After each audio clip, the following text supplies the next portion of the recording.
குழந்தைக்கு பொன்னுசாமின்னு பெயரை வைக்கிறது இல்லையா?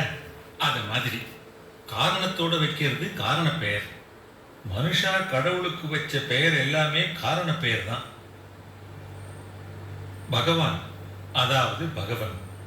பகு அவன் என்றால் பகுத்து நிற்பவன், மூவொரு நிலையை பகுத்து நிற்பவன். அதே போல கடவுள். கடை என்றால் எல்லாவற்றையும் கடந்தவர், உள் என்றால் உள்ளம். அனைத்தையும் கடந்தவரை உள்ளத்தில் வை அல்லது நினைன்னு அர்த்தம். மொழிக்கு மொழி ஒலிமாற்றம் அடைவது ஒலித்திரிபுன்னு சொல்லுவார். எபிரேயத்துல ஜோசுவா, கிரேக்கத்துல ஈசுசா, அரபியில ஈசா, ஆங்கிலத்துல ஜீசஸ், தமிழ்ல ஈசன் அதாவது இயேசு. கிறிஸ்துன்னு சொல்றாளே அது? எபிரேயத்துல மேசியா, கிரேக்கத்துல கிறிஸ்டாஸ், ஆங்கிலத்துல கிரைஸ்ட், தமிழ்ல கிறிஸ்து அல்லது இறைவன். கிறிஸ்து என்றால் எண்ணெய் ஊற்றி அபிஷேகிக்கப்பட்டவர்னு அர்த்தம். ஒருவர் குருவாகவோ தீர்க்கதரிசியாகவோ அரசராகவோ ஆகின்ற நிலையில் யூத பாரம்பரியத்தில் எண்ணெயால் அபிஷேகம் செய்வார்கள். அந்த அரசர் என்ற நிலையைத்தான் இறை என்றும் இறைவன் என்றும் தமிழில் குறிக்கப்பட்டது. தோமா காலத்தில் வாழ்ந்ததாக நிரூபிக்கப்பட்டு வருகிற திருவள்ளுவர் திருக்குறளில் இறைவாழ்த்தில் மட்டும் 2 இடங்களில் இறைவன் என்ற சொல்லை பயன்படுத்தியிருக்கார்.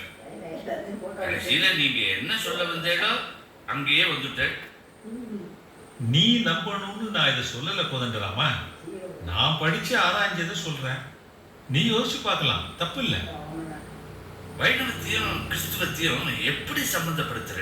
வைணவத்துல திருக்கோலம், கிறிஸ்துவத்துல மூவொருமை, வைணவத்துல பரஸ்வரூபம் டிரான்செண்டிங் ஃபார்ம், கிறிஸ்துவத்துல தந்தையாம் கடவுள் God the Father, வைணவத்துல விபவ ஸ்வரூபம் இன்கார்னேட் ஃபார்ம் அல்லது அச்சாவதார சுரூபம் அடோரபிள் ஃபார்ம், கிறிஸ்துவத்துல மகனாம் கடவுள் God the Son, வைணவத்துல அந்தர்யாமி சுரூபம் இம்மனன்ட் ஃபார்ம், கிறிஸ்துவத்துல தூய ஆவியாம் கடவுள் God the Holy Spirit. அப்போ ரெண்டும் ஒண்ணுன்னு சொல்ல வரையா? தமிழ் இலக்கியங்கள்ல மிக பழமையான சங்க இலக்கியங்கள்ல கூட சிவன், சைவம், விஷ்ணு, வைணவம்ங்கிற பெயர்கள் காணப்படல. கிபி 7ஆம் நூற்றாண்டில் தோன்றிய தமிழ் பக்தி இயக்கத்தால் தோன்றியதுதான் சைவம், வைணவம் உள்ளிட்ட 6 வகை சமயங்கள்.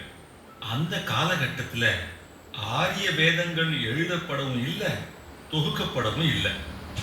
அப்பா கிறிஸ்துவெல்லாம் முதல்ல தோணிச்சுன்னு சொல்றேனா? கிறிஸ்துவின் நற்செய்தி கிபி 1ஆம் நூற்றாண்டிலேயே இந்தியாவுக்கு வந்துடுத்துங்கிறது சரித்திர உண்மை. அதுக்கு அந்த காலத்துல கடல் வழி தரை வழி போக்குவரத்து காரணமா இருந்தது. ஆனா இயேசுவுடைய சீடர் தோமா இந்தியாவுக்கு வந்தது கிபி 49ஆம் ஆண்டு.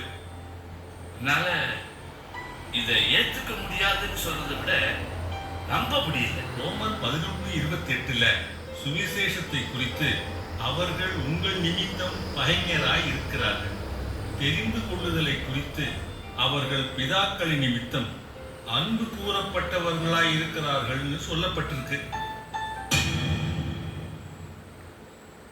நான் பல வேதங்களையும் மற்ற சமய நூல்களையும் படித்தேன். ஆனா என்னோட அன்பு பரிசா ஒரே நூலை உனக்கு கொடுக்குறேன், நீயும் படிச்சு பாரு. நீ கிறிஸ்தவனா மாறணும்னு இதை நான் கொடுக்கல, நீ வேதங்களை அறிஞ்சவன், இந்த வேதத்தையும் தெரிஞ்சுக்கோ.